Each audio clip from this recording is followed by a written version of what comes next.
कुछ दिनों पहले मैं अपने एक परिचित के घर बैठा हुआ था।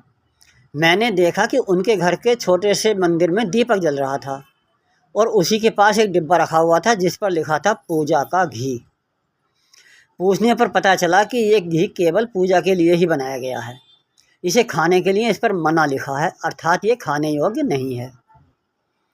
मैं सोचने को मजबूर हो गया कि क्या कोई घी अथवा अन्य कोई भी खाद्य पदार्थ ऐसा हो सकता है जो भगवान को तो अर्पित किया जाए किंतु स्वयं उसका उपभोग करना हानिकारक हो।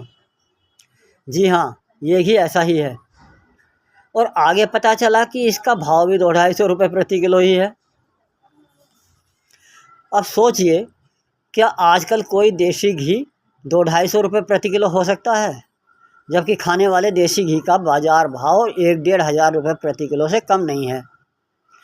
ये पूजा करने वाले लोग भी इस बात को अच्छी तरह से जानते हैं। मुझे पता चला है कि उत्तर प्रदेश के कानपुर नगर में चमड़े का काम बहुत ऐसे होता है। वहाँ कसाई खानों में भैंसों की खाल उतारी जाती है और उनकी चर्बी को साधारण सा प्रोसीजर करने के बाद उसे डिब्बों में भरकर देसी घी के नाम पर बेच दिया जाता है। शायद ये वही घी है, अर्थात ये चर्बी है। ईश्वर की पूजा करने वाले क्या इस बात को स्वयं नहीं जानते कि जो चीज़ वास्तव में 1-1.5 रुपये प्रति किलो बिक रही है और पूजा के नाम पर वही चीज़ 200-250 रुपये प्रति किलो बिक रही है, तो ये असली कैसे हो सकती है? वे जानते हैं किंतु निश्चिंत हैं कि हम इसको खा नहीं रहे, अतः ये हमें नुकसान नहीं पहुंचाएगा। इसे क्या कहेंगे? ईश्वर के प्रति प्रेम भावना, ईश्वर के प्रति समर्पण भावना, ईश्वर की भक्ति या ईश्वर को धोखा?